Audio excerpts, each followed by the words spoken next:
Hi friends, நல்லா காரசாரமாக chicken தொக்கு பண்ணலாமா? செம்ம டேஸ்ட்டாக இருக்கும். பார்க்கும் போது எப்படி இருக்குது பாருங்கள்.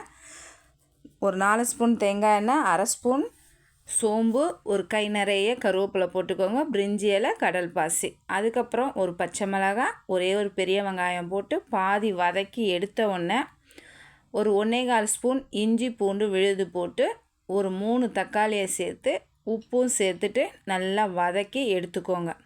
நல்லா தக்காளி மேட்ச் ஆனோடனே 3/4 கிலோ சிக்கனை சேர்த்து 2 பெரட்டிட்டு ஒரு கை நிறைய புதினா சேர்த்துக்கோங்க. அதுக்கப்புறம் மிக்ஸ் பண்ணி எடுத்துருங்க.